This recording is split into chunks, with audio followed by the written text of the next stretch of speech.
Ya está el chat.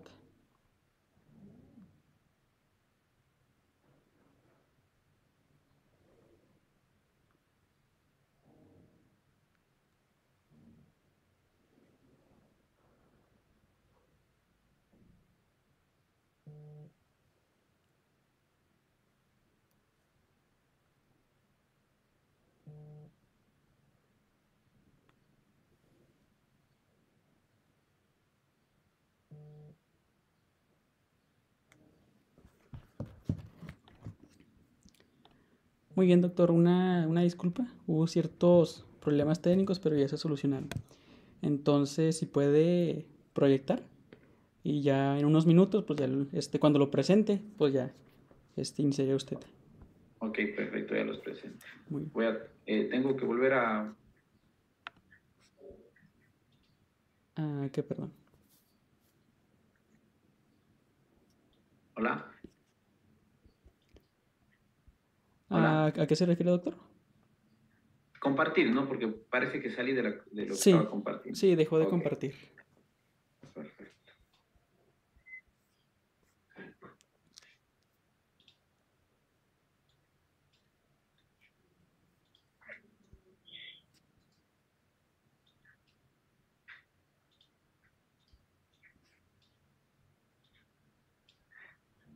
¿Sale ahí ya? Todavía no me sale, doctor.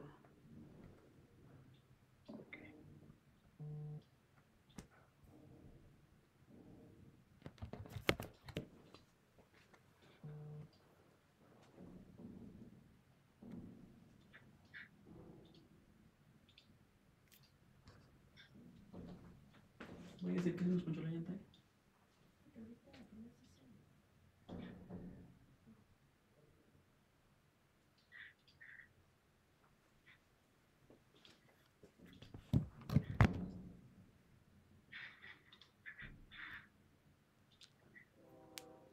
¿Ya? Ok, ahí creo, ¿no? ¿Estamos ya? Así es, doctor, ahí ya se hace. Entonces, unos minutos en lo que se conecta la gente al directo y ya cuando ya lo empiece a presentar, ahí es ya como su señal. Perfecto, ustedes me dan la voz de mando, ¿no? Así es, doctor. Perfecto.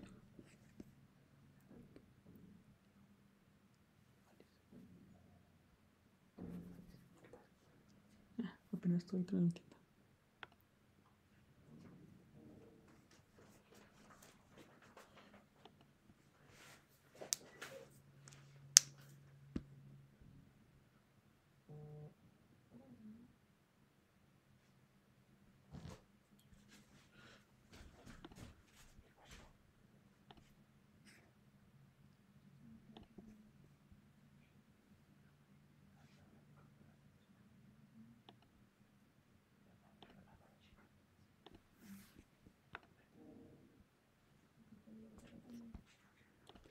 Hola, buenos días. Por parte de ASOCEM Cuenca, ASOCEM UTM, por parte de White Coat Journey y de Salud Basada en Evidencia, les damos las gracias por estar en esta plática del primer Congreso Internacional de Fisiopatología y Patología Estructural y Clínica. El día de hoy tenemos el gusto de tener aquí con nosotros al doctor Pablo Salinas Vázquez. Él es médico especialista en neumología en la Universidad de Ciencias Médicas de La Habana. Es catedrático de neumología en la Universidad Católica de Cuenca, sede de Azogues, y es miembro activo de la Asociación Latinoamericana de Tórax. Entonces, doctor, esperamos mucho aprender de usted y le cedo la voz. Muchas gracias, un saludo fraterno con todos quienes nos ven y pueden escuchar. Para nosotros es un gusto poder estar hoy presente con ustedes y poder conversar sobre un tema muy importante. Agradecer a quienes son los organizadores del primer Congreso Internacional de Fisiopatología y Patología Estructural y Clínica, ¿no?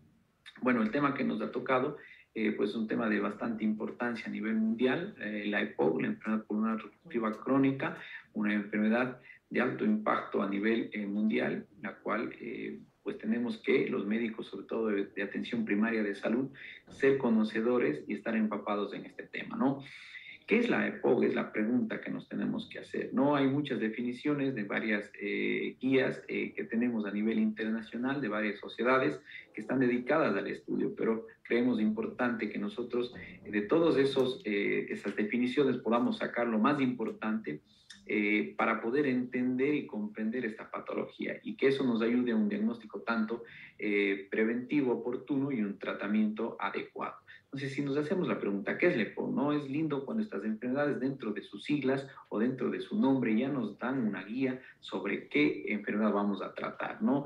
Y pues bueno, la EPOC, como es una enfermedad pulmonar obstructiva crónica, sabemos que al ser crónica tenemos que entender que es una enfermedad desde que la diagnosticamos o que desde el padecimiento del paciente va a ser para toda la vida, ¿no? Es heterogénea porque tiene muchos factores muy diferentes, afecta a vías aéreas pequeñas, a bronquios, puede afectar al parénquima pulmonar, alvéolos, y esto lo vuelve muy compleja en el momento, sobre todo, de seguir un tratamiento adecuado con nuestros pacientes. Aquí hemos podido subrayar y marcar de un color un poco más explicativo, que es prevenible, tratable y progresivo. Estas tres cosas, estas tres palabras son muy importantes debido a que al ser prevenible, estamos con una enfermedad que ya dijimos que tiene alto impacto a nivel mundial en la salud pública y es prevenible. Eso es muy bueno porque es un factor modificable que nosotros podemos insistir a nivel de la atención primaria de salud, a nivel de los organismos competentes en la salud pública, a nivel nacional y mundial en cada país,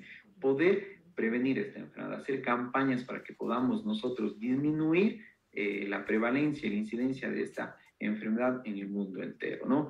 Recordar que esta enfermedad no es curable, pero sí es tratable, y al llamarla tratable es un punto muy importante a favor de esta enfermedad debido a que con un tratamiento oportuno, adecuado y siguiendo todas las normas y los protocolos podemos dar al paciente una calidad de vida mejor, ¿no? Y progresiva, porque pues bueno, lamentablemente esta enfermedad, si no tenemos un diagnóstico adecuado, temprano, oportuno, vamos a tener una enfermedad que va a ir progresando en el tiempo, ¿no? Que presenta una limitación al flujo aéreo, que es muy importante esto, que va a dar una obstrucción, ¿no es cierto? Está dentro de su nombre al flujo aéreo que puede ser esta reversible o poco reversible de acuerdo a las pruebas de función respiratoria que nosotros vayamos a realizar, ¿no? Y esto nos va a dar como síntomas más característicos o más específicos en la EPOC, es la tos que puede ser con o no, o con o sin expectoración, pero va a ser una tos crónica, una tos que el paciente refiere muchos meses o incluso años de padecerla, que ha tenido muchos tratamientos, ha visitado muchos médicos y con mejorías en ciertos tiempos, pero que regresa nuevamente, ¿no? Y a esto se suma, siempre va acompañado de la disnea, esa falta de aire que refiere el paciente, que suele ser progresiva. El paciente dice, antes me cansaba solo al subir escaleras, al subir una cuestita poco empinada, ahora ya me canso al caminar el terreno llano, me canso tal vez a estar sentado. Entonces es lo que vamos a nosotros tener, lo que nos van a ir contando los pacientes. Y es importante esta introducción porque de aquí vamos a partir para nosotros poder entender mejor esta enfermedad, poder diagnosticarla lo más pronto posible y sobre todo darle un tratamiento igual más oportuno, ¿no? Con esto podemos nosotros manejar y tenemos una clasificación muy importante en esta enfermedad, ¿no? Que es la gravedad de la enfermedad, en donde nosotros, según nuestras pruebas de función respiratoria, la espirometría forzada, y vamos a clasificarle a la obstrucción en 4 tipos de grados, ¿no? De leve, moderada, grave, muy grave. La idea que nosotros nos tenemos en nuestras charlas es identificar o poder indicar a los médicos, sobre todo los médicos de primer nivel de salud, que el diagnóstico tiene que ser máximo hasta moderada, ¿no? Que el paciente ya en leve empieza con síntomas leves, una tos que puede ser o no productiva, que puede no estar acompañada de expectoración, puede tener una ligera sensación de falta de aire, el paciente puede percibir como que se cansa un poquito más de lo normal y nosotros, con un buen interrogatorio clínico, con una buena anamnesis, poder diagnosticar antes de que llegue a ser grave. Cuando nosotros diagnosticamos en esta etapa leve o moderada, todavía tenemos mucho por hacer, podemos mejorar la calidad de la vida del paciente y sobre todo vamos a evitar esto, que no llegue a grave, muy grave y que el paciente no tenga o disminuya su calidad de vida, o en este caso ya cuando encontramos a un paciente grave o muy grave, vamos a tener pacientes que van a estar ya con complicaciones u otras enfermedades asociadas que van a complicar más el tratamiento de nuestros pacientes. Entonces nosotros no queremos esto, no queremos que la progresión de la EPOC sea de esta manera, más bien nosotros creemos que la progresión de la enfermedad tiene que ser de esta manera. Buscar estos objetivos en la enfermedad, primero, evitar o dejar que el paciente identificara a ese paciente, ¿no? Lo primero, siempre vamos a hablar del primer nivel de atención, pues de la atención primaria es la que capta la mayoría de veces los primeros pacientes cuando pueden ser tempranos, ¿no? Cuando nos llegan ya donde los especialistas, neumólogos, médicos internistas, el paciente llega después de 2 o 3 años y ya llegamos de un nivel de gravedad de la obstrucción del flujo aéreo que puede ser grave o muy grave y que ya tenemos muy poco por hacer para mejorarle la calidad de vida a ese paciente, ¿no? Entonces, los objetivos es identificar temprano a ese paciente tosedor, a ese paciente disneico y poder dar los objetivos que nosotros necesitamos o queremos siempre en esta enfermedad. Lo primero, que el paciente deje de fumar, si es que es ese su factor de riesgo que desencadenó la enfermedad o si es que es otro factor de riesgo, evitar el contacto con ese factor de riesgo, ¿no? Con esto vamos a tener un diagnóstico temprano y cuando nosotros diagnosticamos tempranamente a un paciente, tenemos todavía la posibilidad de dar tratamientos adecuados y tratamientos encaminados en mejorar esa salud del paciente, mejorar esos síntomas que de una u otra manera van a ir incapacitándole al paciente a su día a día en su vida cotidiana, ¿no? Entonces, esto es lo que sí queremos un diagnóstico temprano, queremos un tratamiento adecuado, queremos evitar esos factores de riesgo muy pronto para poder nosotros tener un tratamiento adecuado. Si alguien tiene preguntas o algo, no nos molestamos si nos interrumpen, queremos que sea un conversatorio, que podamos ir charlando poco a poco y pues poder ir entendiendo esta enfermedad un poquito mejor, ¿no?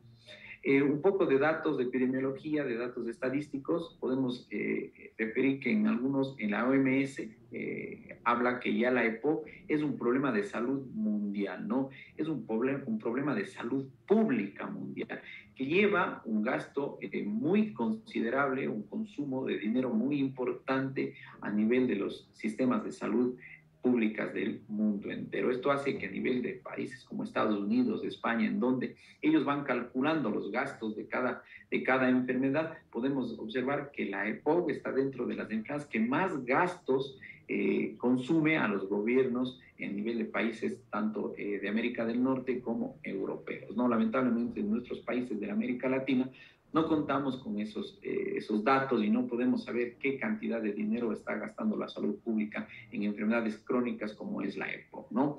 Recordar que es la tercera causa de muerte en el mundo. Se proyecta que en el 2030 estas cifras aumenten y alrededor del 2019, que es un año, hasta 2019 podemos tener estadísticas, porque luego de eso, con la pandemia tenemos años atípicos, ¿no? Pero en el 2019 se estimó que ocasionó aproximadamente 3.2 millones de muertes al año, ¿no? Entonces, imagínense, si nosotros vemos que en el COVID ha matado aproximadamente 6 millones de personas en 2 años y un poco más, la EPOC por año mata un poco más que esta pandemia que estamos. Entonces, vean los datos importantes, la importancia de esta enfermedad y pues por eso creemos que es importante que la conozcamos, importante que la estudiemos y que la sepamos identificar tempranamente, ¿no? A nivel mundial, podemos decir que las muertes por EPOC entre 1990 al 2017 han aumentado un 23%, ¿no? Esto nos habla y nos mueve un poquito para decir que no estamos haciendo lo correcto, que no estamos actuando desde el punto de vista de medicina correctamente para disminuir. Cuando creíamos que vamos aumentando los años, vamos identificando el problema de esta enfermedad y debería ir disminuyendo. Contrario, vamos viendo que en los datos que nos dan las estadísticas mundiales podemos observar que estamos aumentando, ¿no? Y se estima, como dije, que en el 2030 estos datos aumenten considerablemente.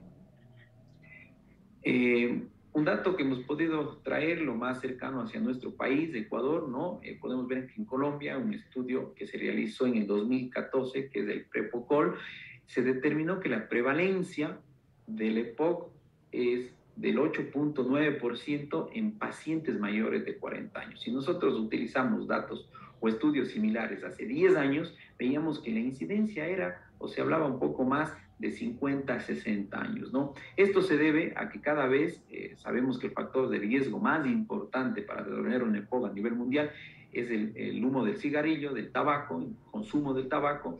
Podemos ver que ahora los jóvenes en edades más tempranas ya empiezan con este consumo, con este hábito, y pues entre más pronto se empiece el hábito tabáquico, más pronto vamos a desarrollar o vamos a disminuir la edad de desarrollar una enfermedad pulmonar obstructiva crónica, ¿no?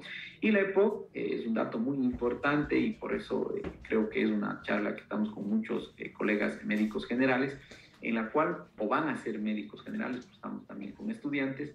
La EPOC, el 8 al 10% de consultas de medicina general son pacientes con EPOC, ¿no? Pues imagínense que estamos en un dato estadístico muy importante, y en un neumólogo ve aproximadamente el 35 al 40% de los pacientes son consultados por una enfermedad pulmonar obstructiva crónica, ¿no?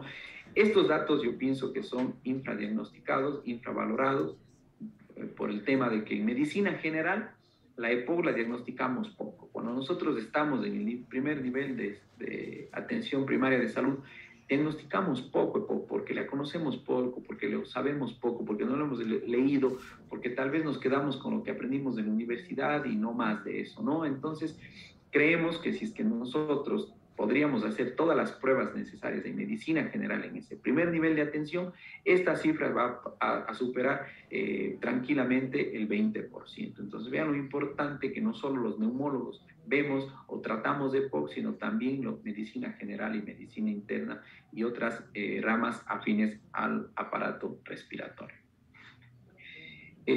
Muy importante mencionar los factores de riesgo para la EPOC, ¿no? En el mundo, el tabaco sigue siendo el principal factor de riesgo, es el que se ocupa del 30 al 50% de pacientes que desarrollan EPOC están relacionados con el consumo de tabaco, cigarrillo, ¿no? Cualquier tipo de hoja de tabaco que produzca el humo y se pueda absorber por vía inhalatoria, ¿no? Recordar que no solo es el fumador activo, sino también el fumador o la fumadora activa quienes pueden desarrollar esta enfermedad, ¿no? Y en este caso es importante también en nuestro interrogatorio siempre preguntar, ¿su esposo fuma? ¿Su novio fuma? ¿Sus hijos fuman? ¿No? Porque podemos tener pacientes que pueden ser fumadores activos y pueden estar desarrollando una enfermedad pulmonar obstructiva crónica. Combustibles de biomasa, que en la literatura internacional lo nombran, pero no lo dan en la importancia que le debemos dar nosotros en nuestro país. Creemos que en América Latina y sobre todo en el Ecuador, el cocinar con leña es un factor muy importante que va de la mano, que le está siguiendo los pies al consumo de tabaco como factor predisponente para desarrollar una EPOC, ¿no? Nosotros sabemos que hace unos 20 años de atrás, las comunidades rurales de nuestro país, de Latinoamérica, podíamos ver que casi el 90 o más del 90% de personas de las partes rurales cocinaban con leña, con el humo de leña, ¿no es cierto? Y en algunas de ellas dentro de cuartos cerrados, con poca ventilación, y ese humo daña la vía aérea, sobre todo inferior, a nivel alveolar, y puede desarrollar un EPOC. Entonces, en nuestro país, chicos, no somos un país o uno de los países que más consumo de tabaco, cigarrillo tengamos, pero sí somos un país que tenemos muchos pacientes que todavía están rondando por nuestras consultas que cocinaron con leña, ¿no? Entonces siempre en el interrogatorio tener en cuenta esto, ¿no?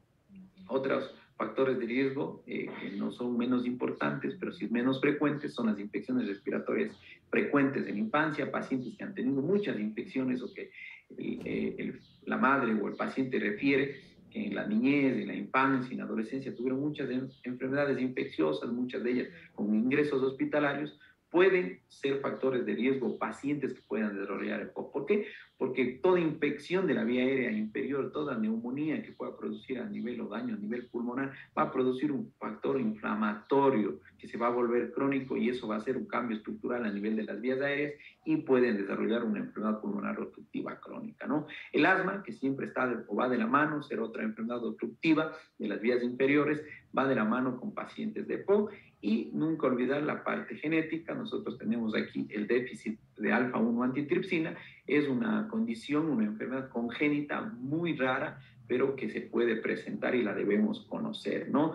Esta enfermedad se da porque el organismo deja de producir la proteína que es la antitripsina, que es una proteína que protege al pulmón y al hígado. Por eso los pacientes que tienen el déficit de alfa-1 antitripsina son pacientes que suelen tener problemas hepáticos y pulmonares, ¿no? Entonces, ojo con esto, si tenemos un paciente y esta enfermedad, el déficit de alfa-1 antitripsina, suele presentar EPOC en pacientes jóvenes, ¿no? Raro vemos un paciente joven que tenga tos, que se canse, que tenga una disnea, que hacemos una prueba de imagen y vemos cambios estructurales compatibles con una EPOC o que pueden sugerir una EPOC y tiene algún daño hepático. Siempre pensemos en que puede ser una enfermedad como es el déficit de alfa-1 antitripsina, ¿no? Entonces, estos son los factores de riesgo que más se relacionan a formar una EPOC, que más están frecuentes en el desarrollo de la enfermedad, entonces siempre tenerlo en cuenta.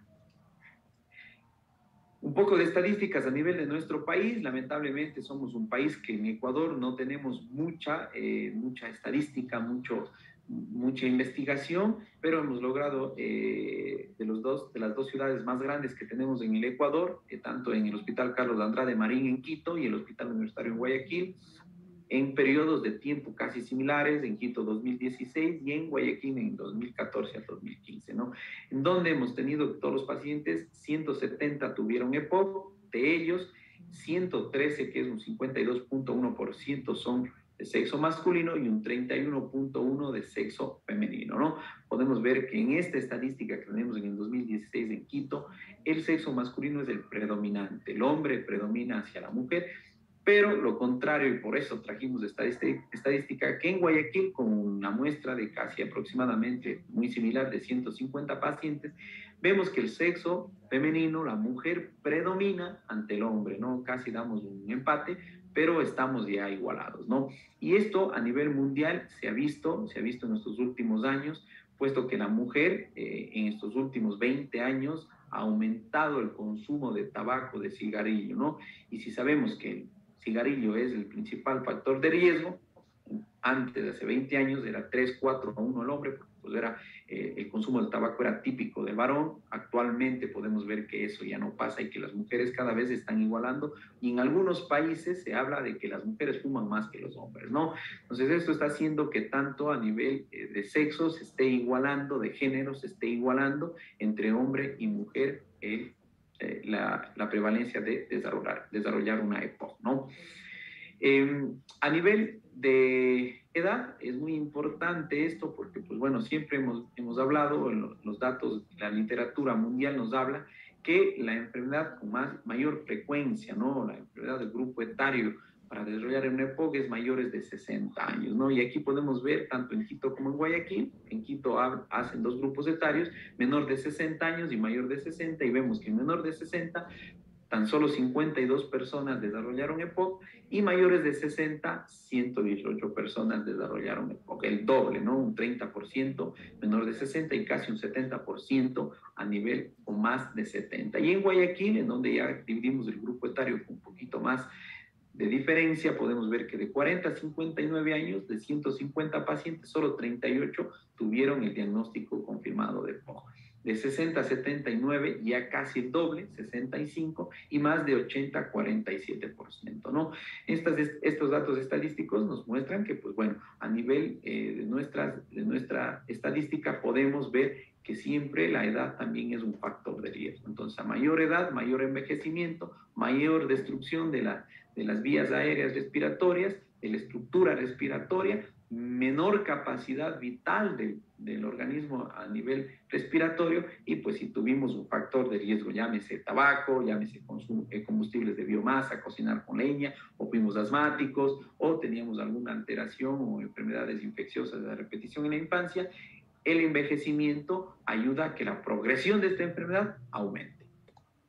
Chicos, ¿dudas, preguntas, algo hasta ahora? Ok, continuamos.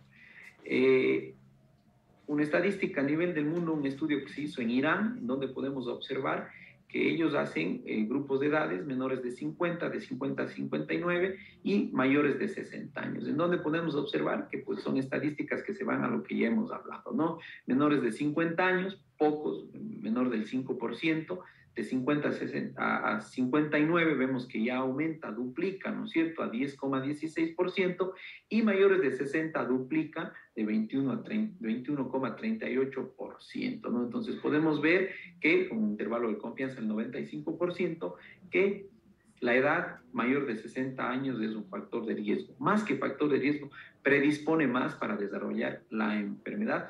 Sobre todo esto se habla por el envejecimiento de las vías aéreas, ¿no? Y el estatus del tabaquismo, podemos ver que los pacientes que actualmente fuman, 18,36% de pacientes que están todavía fumando, se les diagnosticó con una EPOC. Exfumadores, un 16,33%, o sea que el tabaco, tanto fumar o ser exfumador, va de la mano, es igual, ¿no es cierto? Pero los que nunca fumaron, tan solo un 7,20% de pacientes que nunca han fumado desarrollaron EPOC. Entonces, estos son los pacientes que tuvieron combustible de biomasa, pacientes que pueden haber trabajado en hidrocarburos, quema de hidrocarburos, pacientes con combustible a nivel de monóxido de carbono, que trabajen con plomo, con flúor, con dióxido de azufre, que son combustibles de biomasa que también pueden afectar o destruir las vías aéreas y producir una EPOC. Pacientes que en nuestro medio nosotros estamos en Irán y trasladamos un estudio similar a nuestro medio, vamos a ver que tenemos que el que nunca han fumado va a aumentar esta cifra, va a llegar siquiera a un 15%, porque nosotros tenemos muchos pacientes que todavía hace 20 años cocinaban con leña y eso de una u otra manera va a aumentar esta estadística, ¿no? Nosotros en la universidad en la que yo trabajo, en la que yo doy clases, estamos en un estudio,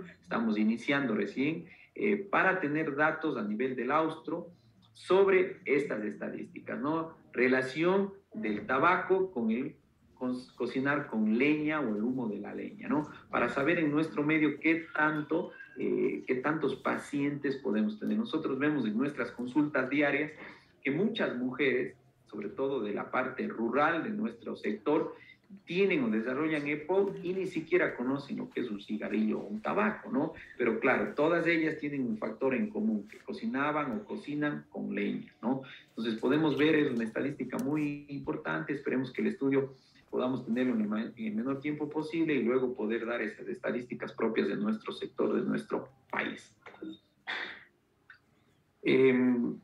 Nivel de muertes, podemos observar que vean en Estados Unidos se mueren aproximadamente 155,000 personas cada año, ¿sí?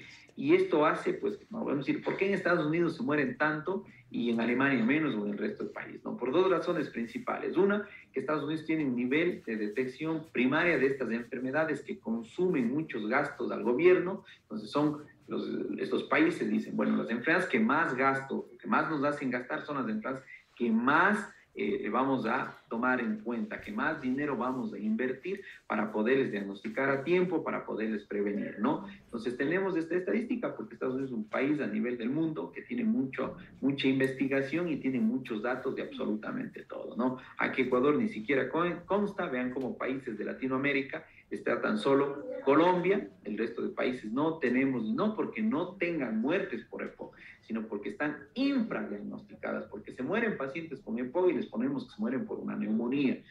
Se mueren con EPOC y ponemos que se mueren por una insuficiencia cardíaca congestiva izquierda, ¿no? Cuando en la realidad la principal causa de muerte es el paciente con EPOC. Entonces, no tenemos datos estadísticos, no quiere decir que en nuestro país, en Latinoamérica, no se mueran con EPOC, sino simplemente los sistemas de salud pública investigativos que tenemos no son los adecuados, ¿no?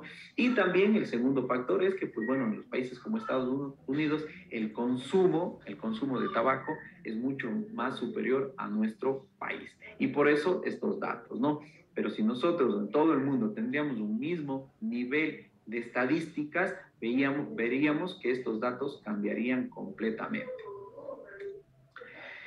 Un poquito para entender cómo se divide o cómo es el paciente que tiene un EPOC. Hemos hablado mucho de estadística, hemos hablado mucho de factores de riesgo, que es importante para luego ir diagnosticando, pero tenemos que también entender cuál es el paciente, cómo es ese paciente que tiene un EPOC, ¿no?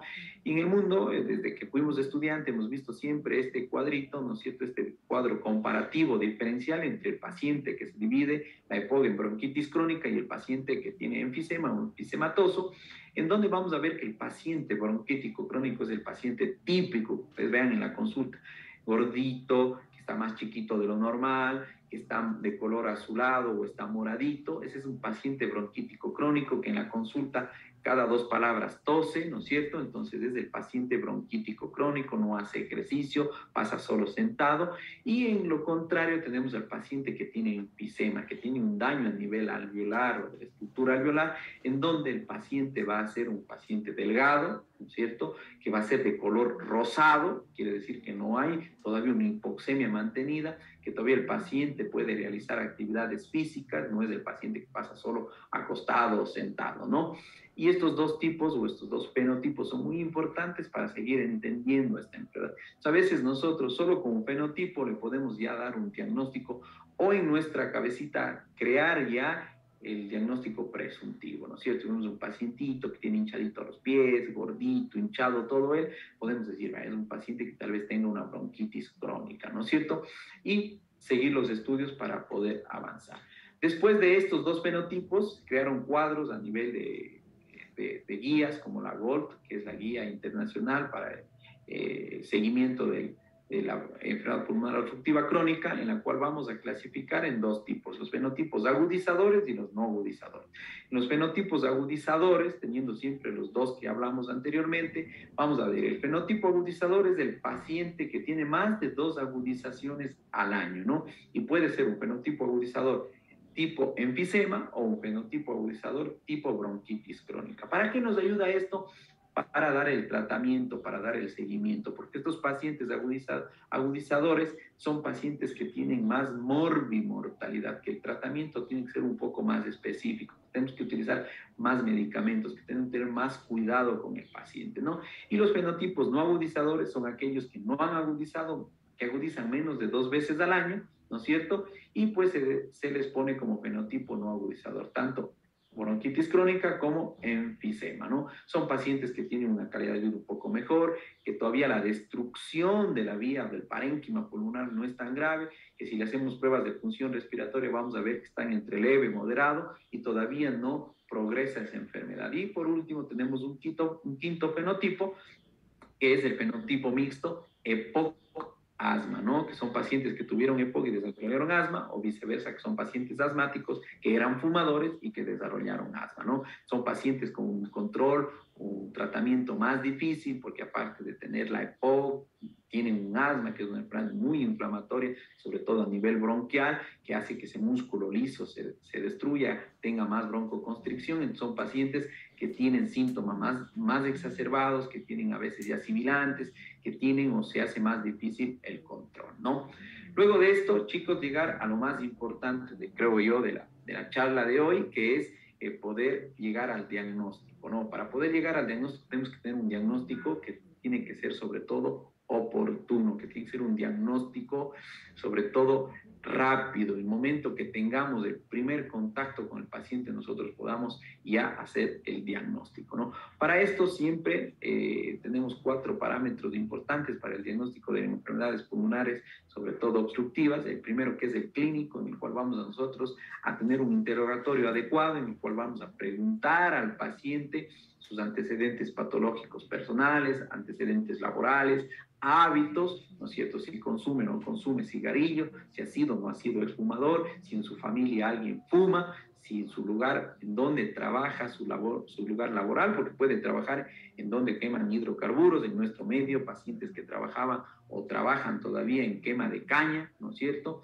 en azucareras, podemos nosotros ir teniendo el diagnóstico, ¿no? Esto nos va a ayudar, luego el cuadro clínico que el paciente nos refiera, doctor, hace 2 años que tengo tos y haber visitado varios médicos, me dan tratamiento, mejor 1 mes, 2 meses, pero luego me regreso. Ahora siento que me canso, siento que ya no puedo realizar las mismas actividades, he perdido el apetito, tengo hiporexia y todo esto, ¿no? Entonces, Entonces, siempre la parte clínica, que es interrogatorio, anamnesis y cuadro clínico, es muy importante aquí, porque nos va a ayudar o nos va a encaminar al diagnóstico que nosotros tengamos, ¿no? A nivel de laboratorio, siempre es importante pedir exámenes en el cual nosotros vayamos a ver cómo está el sistema de glóbulos rojos, glóbulos blancos, ¿no es cierto? Si el paciente está con hemoglobina o hematocrito normal, elevada o bajo, en los pacientes crónicos pulmonares, por lo regular suelen tener poliglobulia, una policitemia vera secundaria, que tienden a tener hemoglobinas mayores a 17, ¿sí? Entonces son pacientes que mediante el laboratorio podemos ayudarnos también, ¿no? Nunca olvidar que tenemos que pedir siempre función renal, función hepática, por un futuro tratamiento, siempre tenemos que cuidar la función renal, función hepática, ¿no?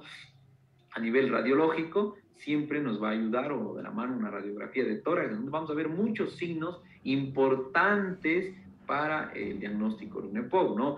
La radiología nos va a ayudar, tanto la radiografía como la tomografía, siempre un paciente que sea o que tenga un factor de riesgo para desarrollar un EPOC, y si es el más importante, que es fumador, evitar pedir una radiografía y directamente una tomografía de tórax. Esto nos va a ayudar a ver mejor o a valorar mejor tanto cualquier alteración pleuropulmonar, mediastino, a nivel de nuestro tórax, y nos va a ayudar pues a diagnosticar también cualquier otra complicación o enfermedad asociada que podamos tener. Recuerden que la EPOC es una enfermedad que va de la mano con el cáncer de pulmón, debido a que el principal factor de riesgo para las dos es el consumo de tabaco, ¿no?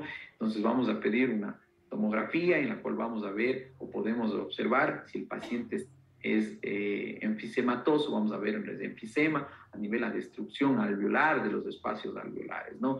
Si el paciente tiene alguna otra complicación, si podemos ver atrapamiento aéreo. Entonces, nos ayudan muchísimo estas pruebas radiológicas para nosotros poder ir entendiendo o encaminándonos mejor al diagnóstico. Pero recordar que tanto lo clínico, laboratorio y radiológico simplemente nos sugiere poder tener una enfermedad pulmonar obstructiva crónica. Siempre en lo radiológico también disponer si tenemos un ecocardiograma, un electrocardiograma, debido a que los pacientes con enfermedades pulmonares crónicas suelen desarrollar insuficiencias cardíacas derechas. Recordar que el corazón derecho va de la mano con los pulmones. Si los pulmones fallan, vamos a tener una hipertrofia del corazón derecho, con hipertensión arterial pulmonar e incluso ya un cor pulmonar. Entonces siempre también estos exámenes del corazón podemos tenerlos como rutinarios o como de seguimiento y control a los pacientes ya con un diagnóstico o cuando vayamos a diagnosticar una EPOC. Y al final la espirometría forzada, que es la prueba de función respiratoria que nos más utilizamos y la que nos confirma el diagnóstico de enfermedad pulmonar obstructiva crónica, ¿no? La espirometría forzada es una prueba de función respiratoria en la cual nosotros, muy rápida, que se puede realizar en menos de 40 minutos, ¿sí? Es fácil, al paciente se le tiene que explicar cuál es cómo es o los mecanismos de esta prueba, y nosotros, para poder diagnosticar mediante una espirometría forzada, vamos a tener que realizar una prueba postbroncodilatadora. ¿Qué quiere decir esto? Nosotros tenemos los volúmenes, capacidad vital forzada, el PEP1, que es el volumen expiratorio forzado en el primer segundo, y vamos a ver si es que hay una obstrucción, ¿no? La obstrucción en la espirometría forzada nosotros la vemos cuando tenemos la relación entre la capacidad vital forzada y el PEP1, que es el volumen expiratorio forzado en el primer segundo, menor del 70% o actualmente menor del límite inferior de la normalidad. Si nosotros tenemos ya un patrón obstructivo en una espirometría forzada, vamos a pedir una prueba broncodilatadora, postbroncodilatadora, en la cual vamos a dar un broncodilatador como el salbutamol o el bromuro de hipatropio, que son broncodilatadores de acción corta. Hacemos 200 microgramos, esperamos de 20 a 30 minutos y vamos a realizar o repetir la prueba. Si esta prueba revierte, recuerden que cuando nosotros hablamos de qué es la EPOC, dijimos que es poco reversible o irreversible. Si esta prueba revierte esa obstrucción, más del 12%, no tenemos diagnóstico de EPOC. Si esa prueba revierte menor del 12%, es un EPOC, ¿no? Porque decimos que es poco reversible al tratamiento. O sea, una vez, por eso es importante que nosotros realizamos el diagnóstico oportuno, temprano, porque una vez que diagnosticamos a la EPOC de acuerdo al criterio de gravedad, leve, moderado, grave, regresar o mejorar al paciente no hay cómo. Es imposible. Una vez que el paciente llega a una X progresión, de allí no podemos regresar hacia atrás, más bien una enfermedad que sigue progresando, y lo que nosotros tenemos como objetivo es mantenerla en ese nivel de gravedad que lo pudimos detener. ¿Dudas o preguntas hasta el momento? ¿Vamos bien con el tiempo?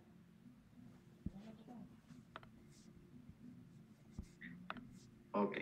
Sí, doctor.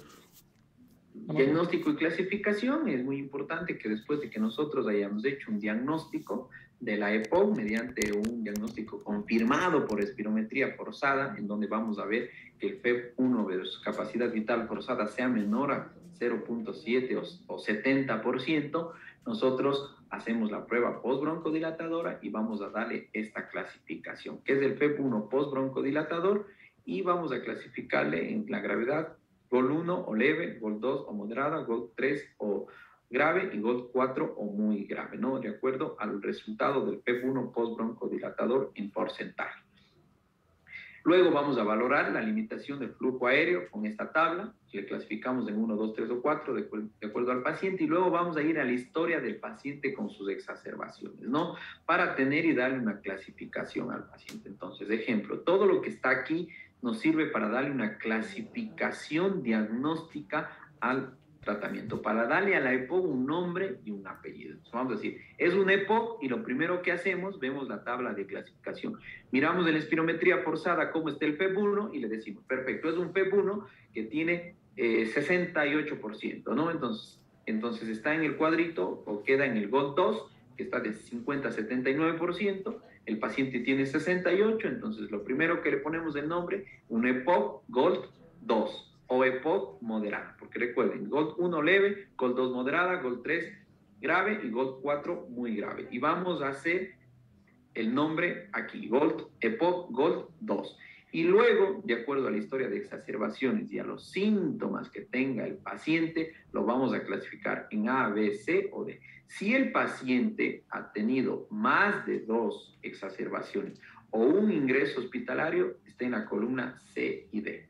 Si el paciente ha tenido 0 o un ingreso hospitalario en el último año o en el año previo, va a ser A o B, ¿no? Entonces, para el ejemplo de nuestro paciente, es un paciente que nos refiere que tiene una GOL 2, que no ha tenido ingresos este año previo, pues puede ser A y B. Y luego vamos a los síntomas, según lo que es aquí, la escala de la MRC, que es la Medical Research Council modificada, en la cual tenemos que puede ser de 0 a 4 grados, y aquí califica si tiene el paciente un grado de disnea de 0 a 1 es A, si tiene un grado de disnea más de 2 es B. Entonces, nuestro paciente vamos a poder que tiene una disnea grado 2, en la cual podemos indicar que tiene un paciente. Ya le ponemos nombre y apellido. Recuerden que tenía 68% en la espirometría. Es un paciente con una EPOC GOLD 2. No ha tenido ingresos, o sea, va a estar en cualquiera de estos dos cuadros, A o B, y nos refiere que tiene una disnea grado 2. Entonces, es un EPOC,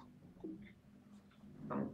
Es un EPOC que tiene una GOLD 2, 0 ingresos hospitalarios y con una disnea en su EPOC GOLD 2B. Y para eso nos sirve, ¿no? Para poder clasificar, y de esto nos va a ayudar para el tratamiento oportuno. ¿Sí? Si tenemos entre mayor GOLD tengamos, mayor exacerbaciones va a tener el paciente. Suele ser raro que tengamos una GOLD 4, que tenga una limitación al flujo aéreo menor del 30, o sea, muy grave, y que no haya tenido exacerbaciones de ese año previo.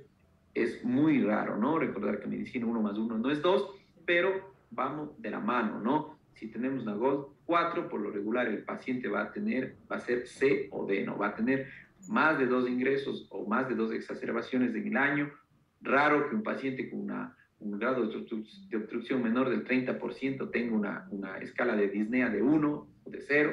Siempre va a tener 3 o 4, entonces va a ser paciente GOLD 4, posiblemente C o D. ¿Ok? ¿Dudas o preguntas? ¿Vamos bien con el tiempo? Ok. Así es, doctor. Vamos bien. Una vez que tengamos un diagnóstico oportuno, una vez que nosotros podamos ya clasificarle a este diagnóstico, porque no solo es diagnosticar, es decir, el paciente tiene un EPOC y pare de contar, ¿no? La idea es diagnosticarle y clasificarle para saber a qué nos vamos a enfrentar, para saber qué paciente tenemos en nuestro frente, ¿no? Y de acuerdo a eso podemos tener los objetivos del tratamiento. Entonces, es importante esos objetivos porque lo principal que queremos es mejorar los síntomas del paciente, ¿no? Al mejorar los síntomas del paciente, llámese esa tos que es crónica, que no le deja dormir, que le despierta a la madrugada, que le hace que le duela el tórax, la cabeza, por tanto, entonces, ¿no es cierto? Al mejorar los síntomas, vamos a mejorar un poco la calidad de vida del paciente. Esa disnea que el paciente no puede caminar, no puede subir gradas, o que incluso puede llegar a tener una disnea en reposo, con el tratamiento podemos mejorar eso y mejorar los síntomas. El primer objetivo de todo tratamiento, creo que yo, no solo en hipoxia, en cualquier enfermedad, en medicina, siempre va a ser mejorar los síntomas y signos, ¿no es cierto?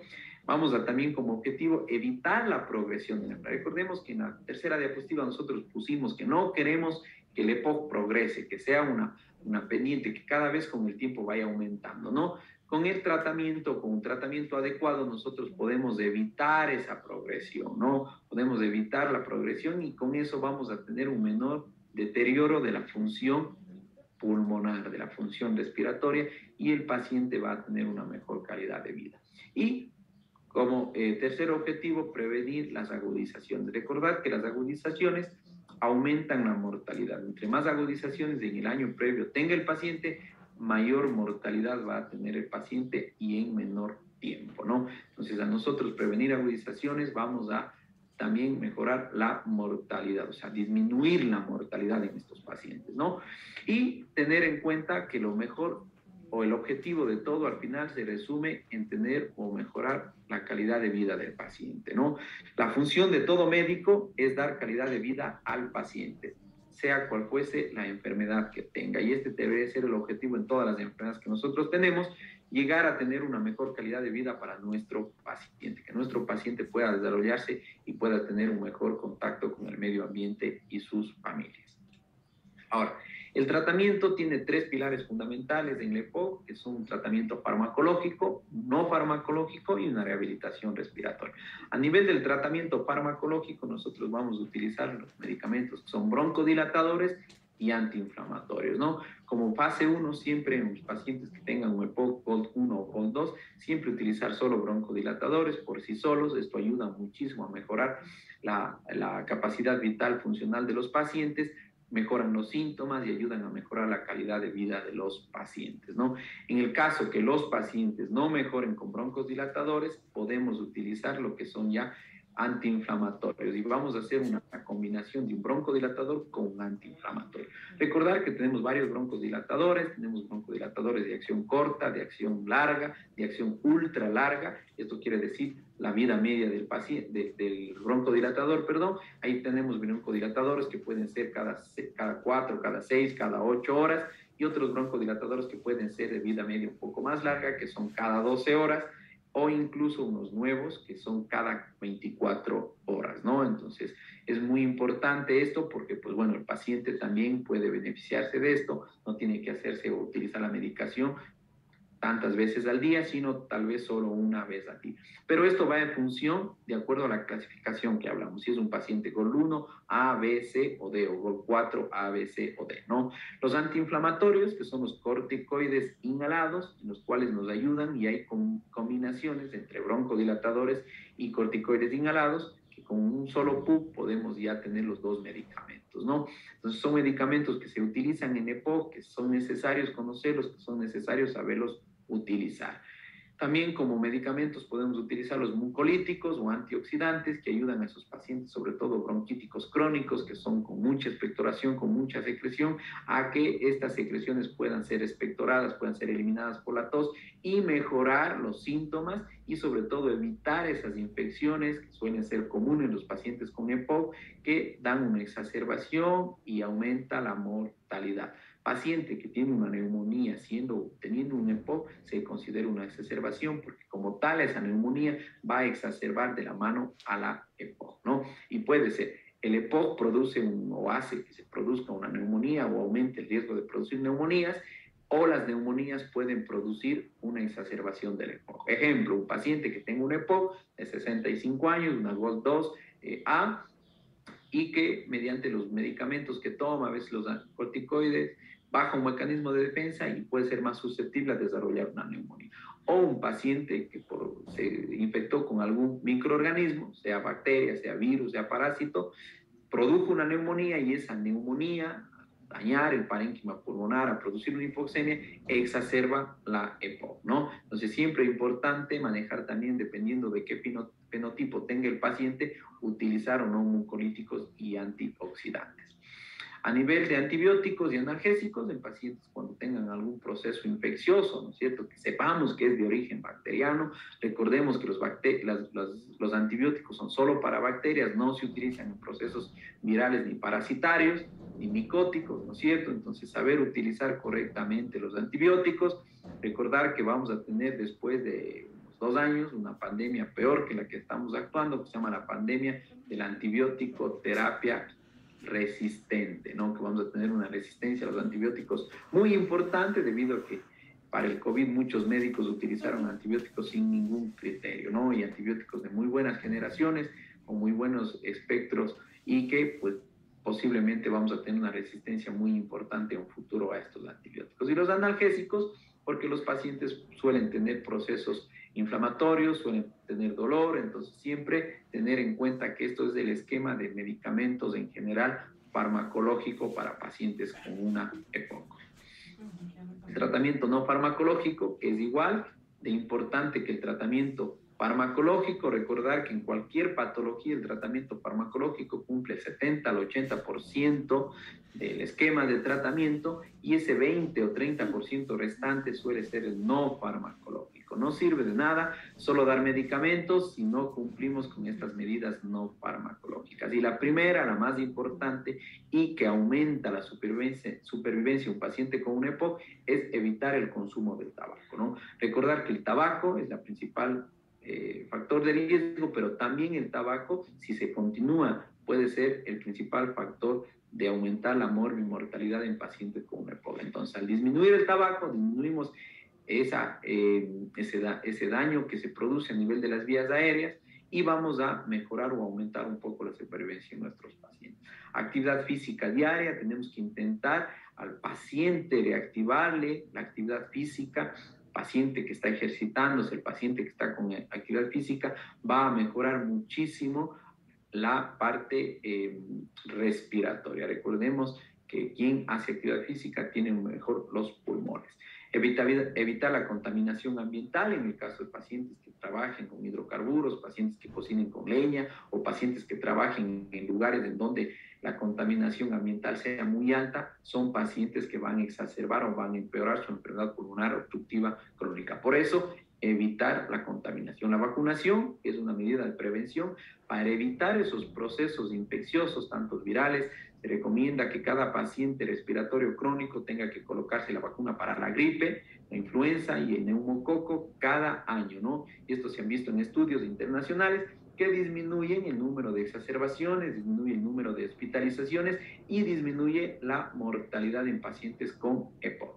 Y evitar el humo de biomasa y contaminantes ambientales que ya dijimos, ¿no? Dentro del tratamiento farmacológico, no farmacológico, que se puede ya, está en el medio, es la oxigenoterapia domiciliaria, que se da 16 horas de oxígeno a los pacientes. Hay algunos criterios que nosotros tenemos que manejar para saber si el paciente cumple o no para hacer oxigenoterapia domiciliaria. Otro pilar fundamental en el tratamiento de la EPOC es la rehabilitación respiratoria. Siempre contar con la rehabilitación respiratoria, no es solo la fisioterapia, ¿no? Nosotros vemos que en muchos centros hablamos de rehabilitación respiratoria y se encamina solo a la fisioterapia. Creer que hacer ejercicios, enseñarle a respirar, hacerles ejercicios con ciertos tipos de técnicas de reducción o con técnicas de permeabilización, que sean mecánicas o no mecánicas, creen que es la rehabilitación. Y no, la rehabilitación respiratoria es un conjunto de actividades o de programas que tiene que cumplir el paciente. Y el paciente que tiene un EPOC, sobre todo grave, muy grave, la rehabilitación respiratoria ayuda muchísimo a mejorar la calidad de vida del paciente, ¿no? Y siempre recordar que la educación respiratoria es mediante charlas, folletos, conversatorios, indicarle al paciente, hacerle conocer si la EPOC es esto, es esto, es esto, ¿no? Y usted va a necesitar esto y esto y esto. Si usted no cumple el tratamiento, estas son las consecuencias. A eso llamamos educación respiratoria.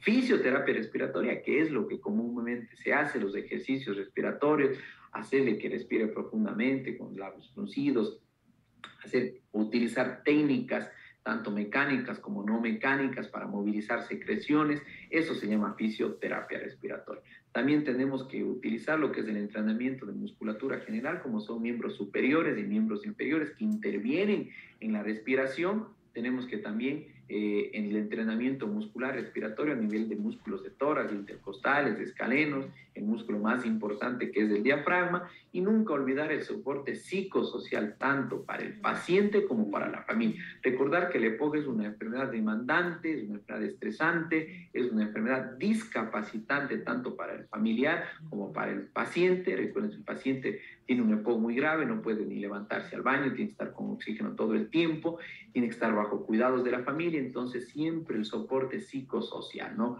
Tanto para el paciente como para sus cuidadores o familiares. Y el soporte nutricional, puesto que hay estudios internacionales en donde se estima que el índice de masa corporal interviene muchísimo en el número de exacerbaciones y mortalidad en pacientes con EPOC. Siempre es mantener un soporte nutricional, los pacientes que están ni muy obesos, ni con sobrepeso, obesidad, ni tampoco con índice de masa corporales bajos, porque también aumenta la mortalidad. Entonces, siempre el aporte nutricional es muy importante, muy importante en estos pacientes.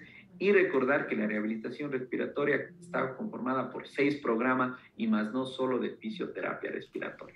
Si nosotros unimos estos 3 pilares fundamentales del tratamiento, farmacológico, no farmacológico, y rehabilitación respiratoria, con un diagnóstico muy temprano, muy oportuno, vamos a tener un éxito muy bueno en nuestros pacientes, ¿no? Vamos a intentar de aquí en años tener que en el 2030 no aumente las cifras de prevalencia e incidencia del EPOC, sino más bien haya disminuido.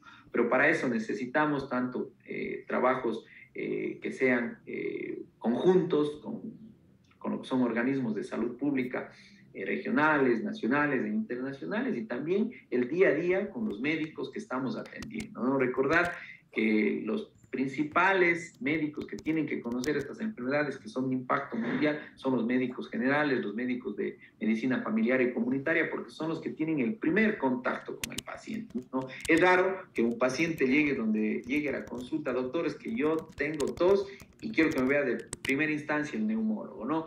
Tiene tos, primero le ve el vecino que es médico, o si no la amiga, le ve la señora de la farmacia, y luego van al médico general, y al final, ya después de años, terminan llegando donde el especialista, cuando a veces es demasiado tarde o hay poco por hacer. Y final, el quirúrgico, que siempre está de la mano a nivel de los pacientes con EPOC. Hay varias técnicas, la cirugía de reducción del volumen pulmonar, una técnica que está en desuso cada vez menos, se utiliza. La bullectomía en los pacientes que tienen bullas como complicación del EPOC ayuda muchísimo a mejorar los síntomas y exacerbaciones. Y al final el trasplante bipulmonar, que termina siendo un tratamiento curativo completamente, pero que obviamente es muy difícil de encontrar el paciente adecuado para el trasplante, que cumpla todos los criterios, tanto los criterios como en pruebas de función respiratoria, tanto como en criterios de edad, en criterios de sangre y todo eso, o encontrar un donante que pueda ser compatible con el paciente, ¿no? Eso es EPOC. Espero haber cumplido un poco, haber llegado a sus expectativas, espero haber intentado de alguna manera que puedan entender lo que es esta enfermedad. El objetivo principal de esta charla era eso, intentar conocerla de una mejor manera, diagnosticarla tempranamente, identificar a cada paciente lo más pronto posible, y de eso después darle el tratamiento adecuado, sea en medicina general, sea en medicina comunitaria, sea en especialidad, o a veces también no solo es lo importante dar el tratamiento, sino también lo importante es poder ayudarle o encaminarle al paciente hacia dónde tiene que ir, ¿no? Y pues bueno, recordar que siempre, tanto para el médico como el paciente, la certidumbre siempre es lo mejor, ¿no? Pues bueno, espero que les haya gustado. Si alguien tiene dudas o preguntas, estamos dispuestos a contestar. Muy bien, doctor. Muchas gracias por darnos tan excelente plática. Pues sí tenemos unas preguntas. Si quieres le puedo decir unas dos por cuestiones de tiempo, ¿eh? Claro, claro que sí. Bien. En relación al fumar, ¿existe un riesgo directo de mayor incidencia con EPOC en consumo por cigarrillo o es mayor con pipa? Bueno, la pipa depende, ¿no? Primero dos cosas. El consumo del cigarrillo, la gente que fuma cigarrillo fuma más cigarrillos al día que un paciente que fuma pipa, ¿no? El que fuma pipa tiene menos efectos nocivos químicos que el paciente que tiene un cigarrillo que viene con muchas cosas, a pesar de que tiene un filtro, pero las sustancias nocivas y tóxicas suelen ser mucho más, ¿no? Ahora, depende qué tipo de pipa, porque recordemos que hay varias hojas de tabaco que pueden ser fumadas de una pipa, ¿no? El número de cigarrillos sí tenemos nosotros lo que se llama IPA, índice paquete año, el cual nos indica el riesgo de acuerdo a lo que saquemos nosotros, ¿no es cierto? El riesgo que puede el paciente desarrollar una EPOC o desarrollar un cáncer de pulmón, porque el IPA nos ayuda a dar cuántos paquetes un paciente durante año fumó y durante cuántos años, ¿sí? Relación como tal, no hay estudios muy significativos que nos digan que si un tabaco es más dañino que una pipa. Recordemos que una pipa puede significar, hay estudios que hablan que una pipa puede significar o puede ser 2 a 3 cigarrillos, perdón. Y un tabaco, que es un habano, porque no hay que confundir, el tabaco es del habano, el cigarrillo es del tabaco que todos lo conocemos y la pipa es pues el tabaco molido para ser absorbido, ¿no? Un habano en tamaño normal es 20 cigarrillos. Muy bien, doctor. Otra pregunta. ¿Se debe realizar una nueva espirometría después del diagnóstico? Pregunta.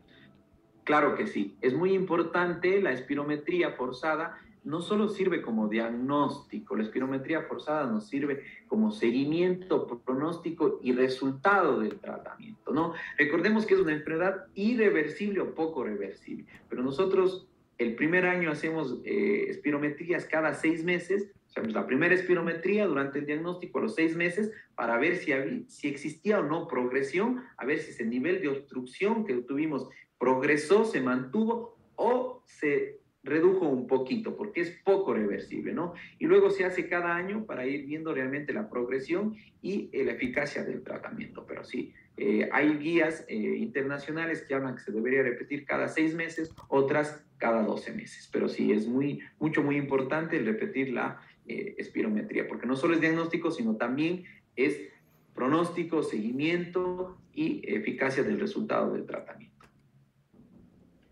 Muy bien, doctor. Entonces me parece que sería todo. Le recalco que igualmente fue un honor y muchas gracias por haber compartido pues poco de o parte de lo que sabe con nosotros. Muchas gracias, espero haberles servido y siempre un gusto poder compartir con ustedes. Un abrazo y un lindo día. Lindo día a usted.